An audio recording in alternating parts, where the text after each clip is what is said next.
인생을 사는 방법은 단 두 가지밖에 없다. 하나는 기적은 없다는 듯이 사는 것이고, 다른 하나는 마치 모든 것이 기적인 듯이 사는 것이다. 일체 유심조. 모든 것은 우리 생각의 결과. 누구든지 그 말하는 것이 이루어질 줄 믿고 마음에 의심치 아니하면 그대로 되리라. 당신이 현재 어떤 위치와 처지에 있는지, 그리고 무엇 때문에 힘겨워하고 있는지는 관계없습니다. 나도 그 처지에 있었던 적이 있습니다. 나를 포함해서 우리는 모두 고생한 적이 있습니다. 하지만 나는 그것을 넘어서 다른 차원으로 도달할 수 있었습니다. 그리고 그것은 당신도 할 수 있습니다.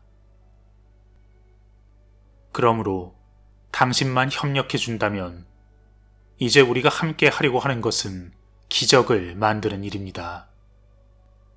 바로 당신의 삶이라는 기적.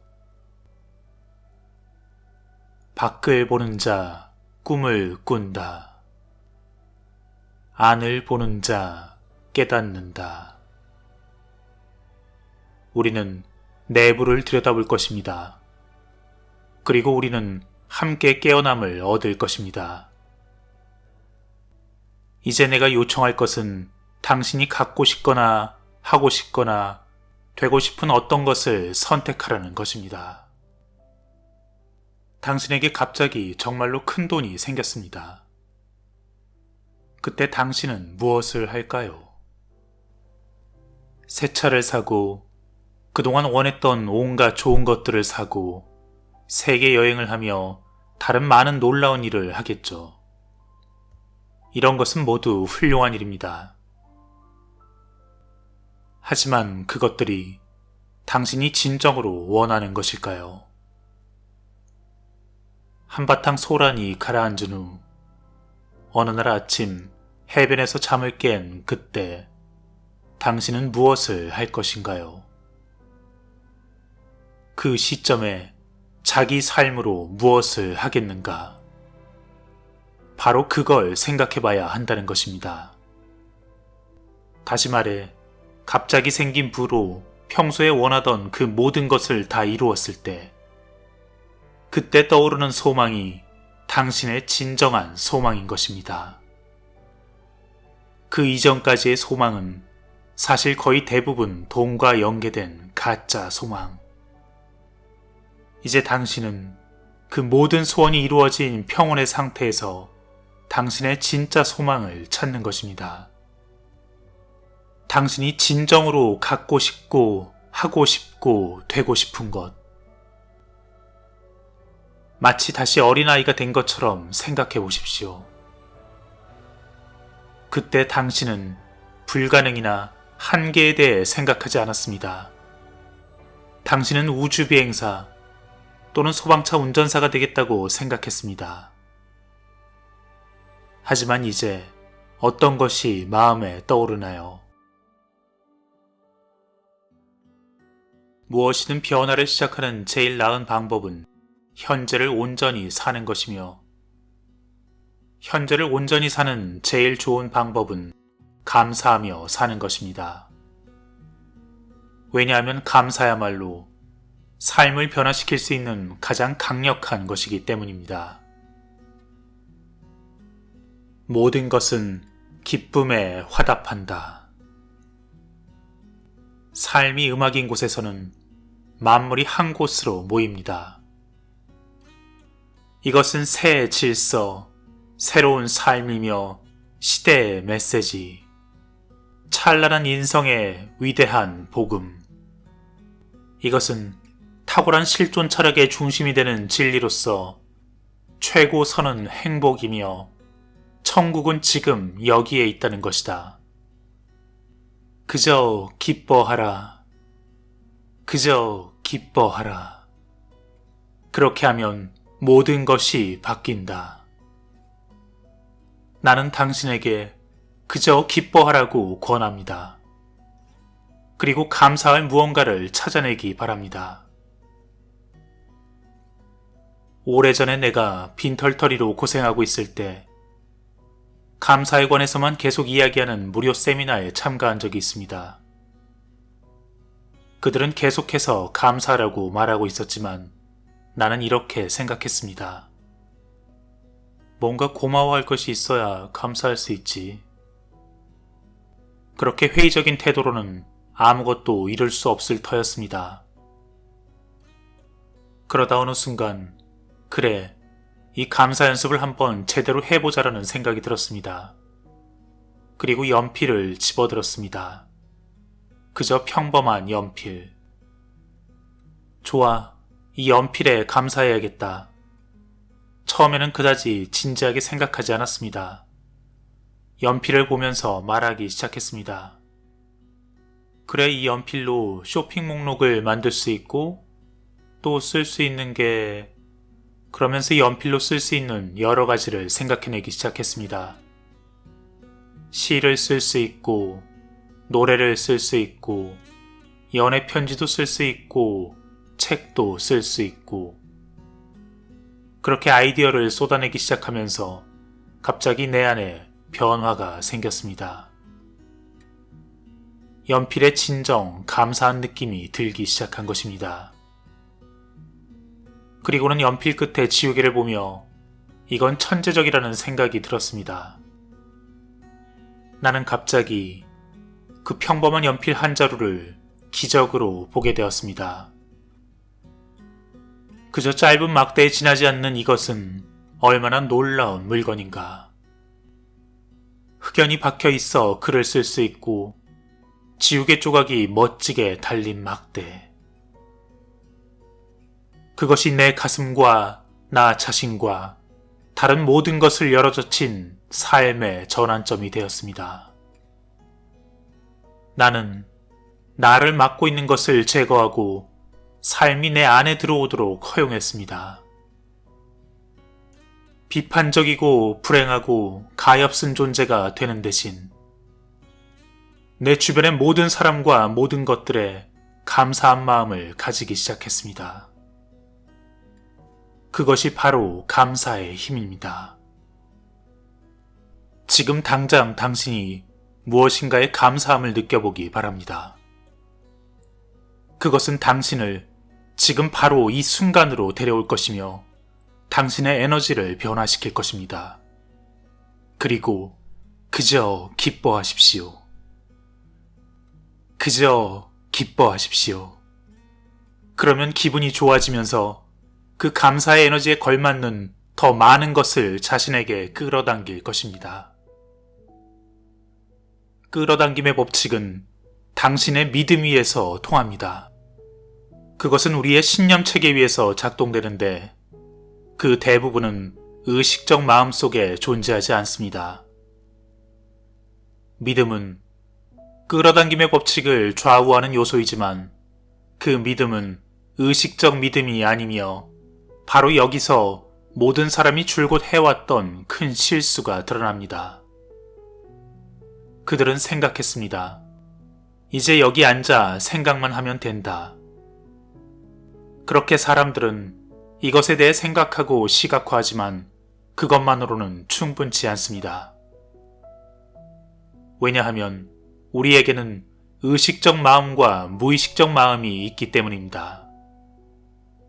이 무의식은 잠재의식, 우리의 의식적 마음 아래 빙산처럼 거대한 잠재의식이 있습니다. 이것은 당신 믿음의 데이터베이스. 그곳이 실제로 모든 끌어당김의 법칙이 일어나는 곳입니다. 당신이 더 많은 돈을 끌어당긴다라고 의식적으로 자신에게 말하고 시각화할 수 있습니다. 하지만 만약에 당신의 무의식 속에 돈은 나쁜 것이라거나 또는 스스로 돈이나 다른 좋은 것을 가질 자격이 없다 생각하거나 또는 풍요는 한정되어 있다거나 또는 돈을 가지려면 조금씩은 양심을 저버려야 한다거나 그런 돈과 관련된 그 수많은 오도된 관념이 자리하고 있다면 당신의 의식적 의도는 당신이 더 많은 돈을 벌고 부자가 되겠다는 그 의도는 무력화되고 파괴될 것입니다. 나는 이것을 반의도라 합니다. 말하자면 우리에게는 삶에서 끌어당기고자 하는 것들에 대한 의식적 의도가 있지만 또한 그 반대되는 의도, 즉 반의도가 있습니다. 이 반의도들은 우리의 의도를 거부하며 이 모든 것의 기반은 잘못된 믿음입니다. 두뇌에서 작동하고 있는 신념 체계의 대부분에 대해 우리는 의식하지 못합니다. 하지만 그게 잘못된 것은 아닙니다. 우리 모두는 그렇게 되어 있습니다. 잠시 멈추고 생각해 보십시오. 돈은 정말 벌기 어려운 거야. 세상은 힘들고 언제나 싸워 이겨야만 해. 부자들은 전부 조금씩 나쁜 짓을 하고 있어. 우리가 어려서부터 내 의지와는 무관하게 주위에서 나에게 주입된 어떤 그 믿음.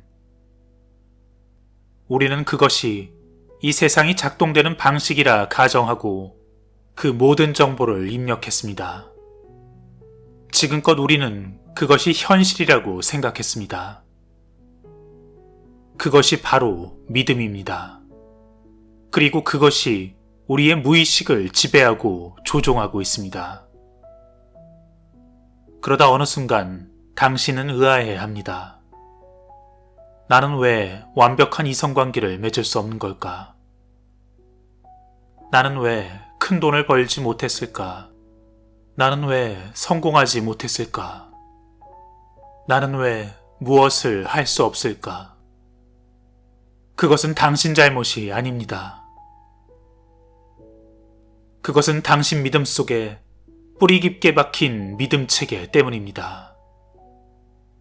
당신이 아닌 다른 사람이 당신의 믿음 체계를 만든 것입니다.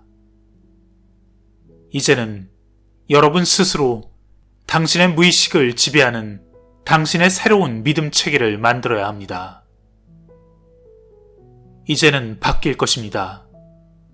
그것이 당신이 이 책을 읽는 이유입니다. 우리는 그 모든 것에 도전할 것입니다. 우린 그 모든 것을 없애버릴 것입니다. 우린 그것에서 깨어날 것입니다.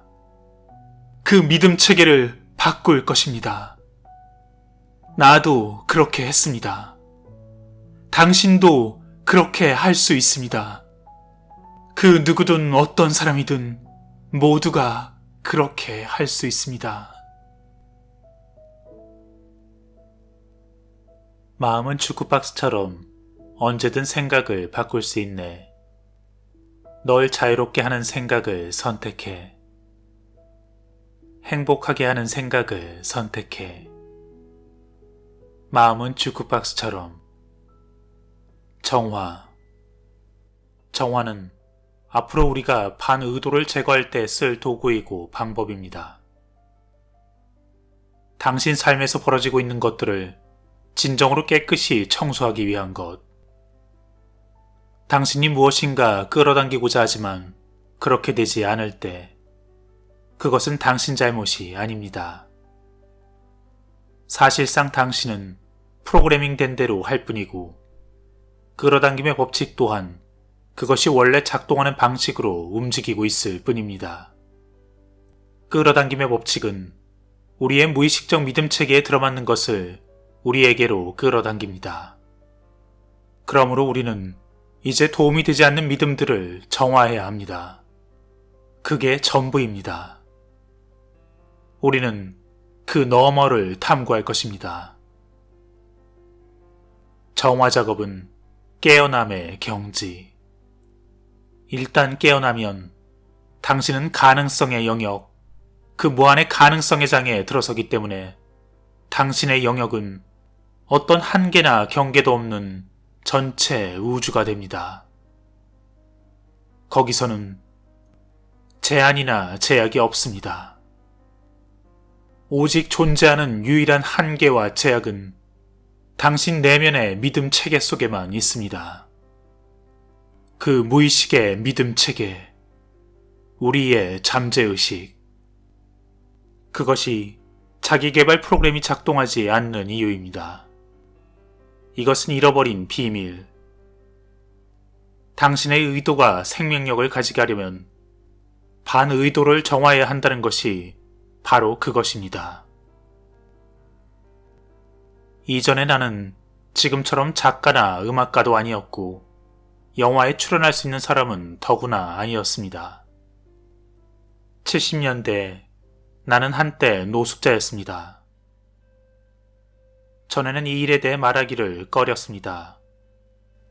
좀 창피하기도 하고 내게는 그게 정신적 상처이기도 했기 때문입니다.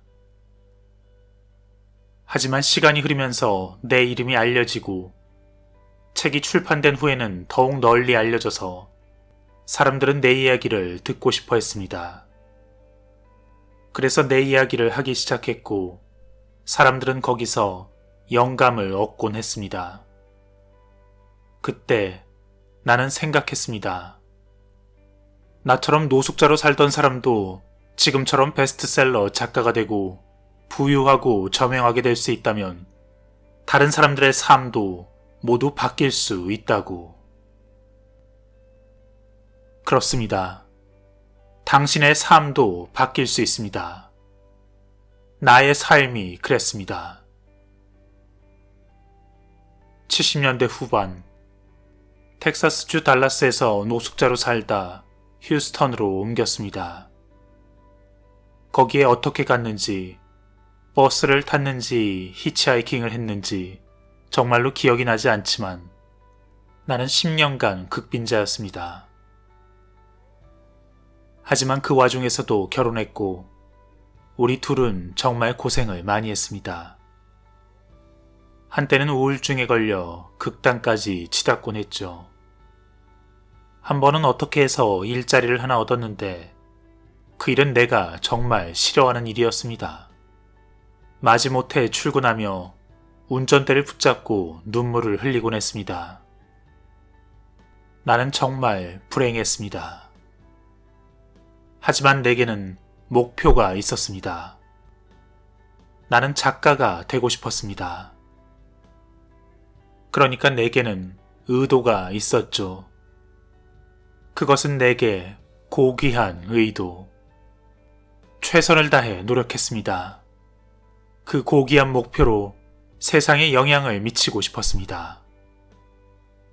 작가가 되는 것이 나의 소명이라는 느낌은 있었지만 그것은 결코 쉽게 이루어지지 않았습니다. 그것이 왜 이루어지지 않는 걸까?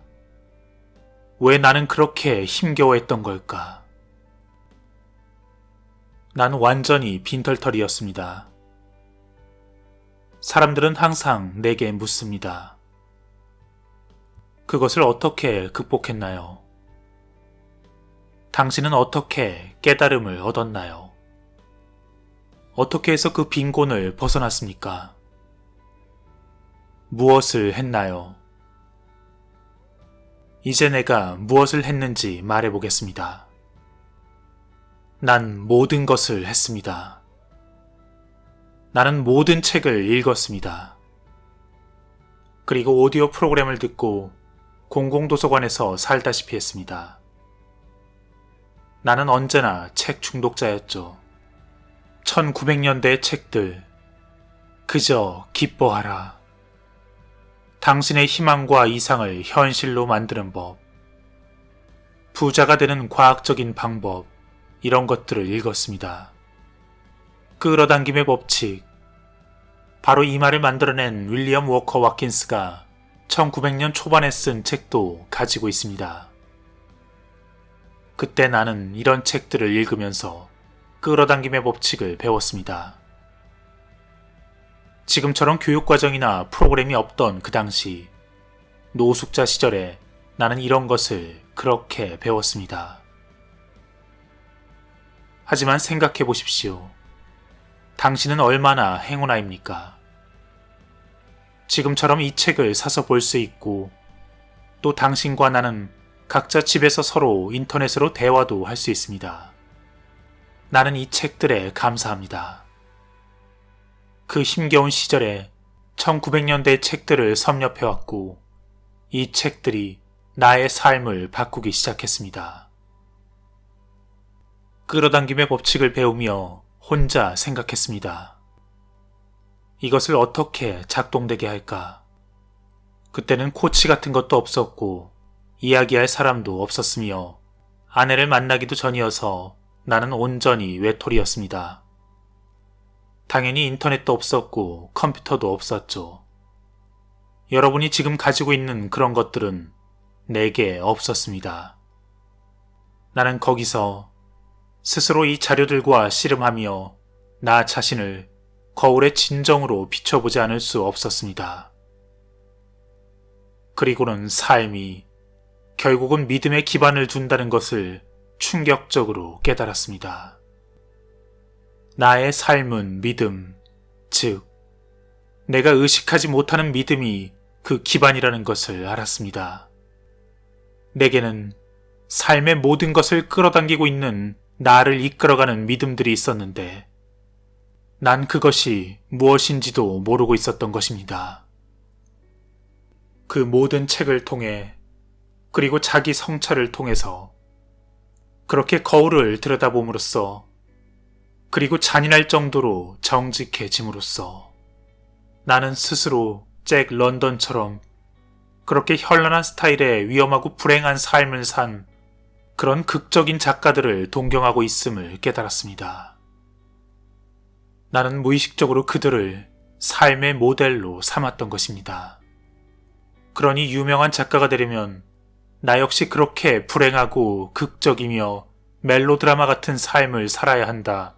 내 무의식은 나에게 명령을 내리고 있었던 것입니다. 잠시 떠올려 보십시오. 당신은 여태 무엇을, 누구를 동경하고 있었습니까?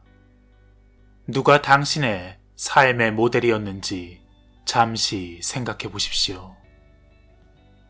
이것이 얼마나 중요한 깨달음인지 당신이 알아채기를 바랍니다.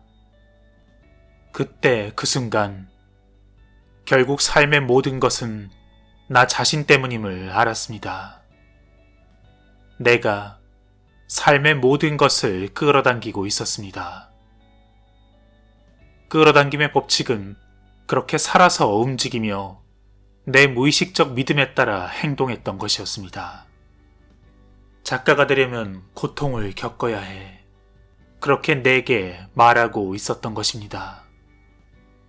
내가 경험한 그 모든 어려움과 고통, 절박하게 불행한 날들, 그리고 10년간의 그런 처지들은 모두 그런 생각들 때문이었습니다. 그리고 그 생각들을 바꾸고 정화하기 위해 어떤 믿음을 가질 수 있을지 자신에게 물어보기 시작했을 때 나는 그 믿음들을 내가 스스로 선택할 수 있다는 것도 비로소 깨닫기 시작했습니다. 그리고 홀로 생각했습니다.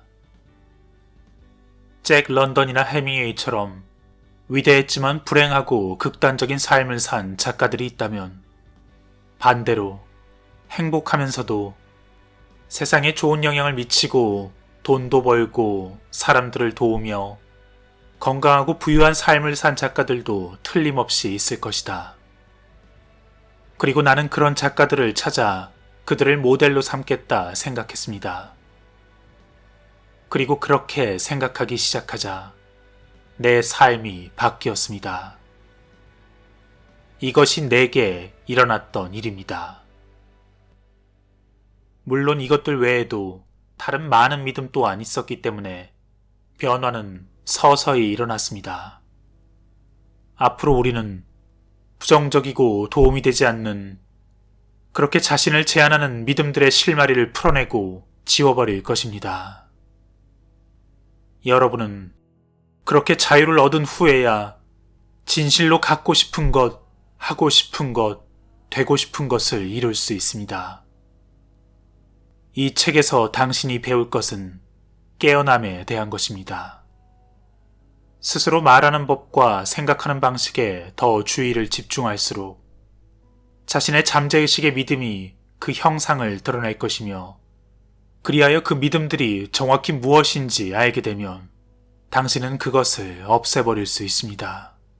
그리고 그 잘못된 믿음 대신 새로운 믿음 체계가 당신 안에 자리하면 더 이상 어떤 한계나 결핍 등은 일어나지 않을 것입니다. 그것은 이제 끝났습니다. 그 시절은 갔습니다. 당신은 그것을 기억하기도 힘들 것입니다. 믿음에 관한 부분이 완전해질 때, 그때서야 비로소 당신은 자유로워집니다. 이 책의 마지막 페이지가 넘어갈 때, 당신은 더욱 긍정적으로 되어 부정적이고 비판적인 생각, 우울한 생각들은 떠나기 시작할 것입니다. 그리고 또 하나의 기적. 당신이 무엇이건 생각의 주의를 더 기울일수록, 그리고 스스로 당신은 생각이 아님을 더 깨달을수록 더 큰 자유를 얻을 것입니다. 이제 당신은 큰 자유를 얻었으며 깨어남의 한 걸음 가까이 다가섰습니다. 그리고 기적의 한 걸음 다가섰습니다. 이제 당신은 기적을 기대하는 것이 아니라 기적 속에 사는 것입니다. 나는 당신이 그곳에 도달하기를 진정으로 바랍니다. 나는 당신이 기적 속에 살기를 원합니다. 당신이 주변을 둘러보고 이 기적적인 삶에 대해 순간순간마다 그 놀라움과 경이로움을 경험하기 바랍니다. 당신이 그곳에 있길 바랍니다.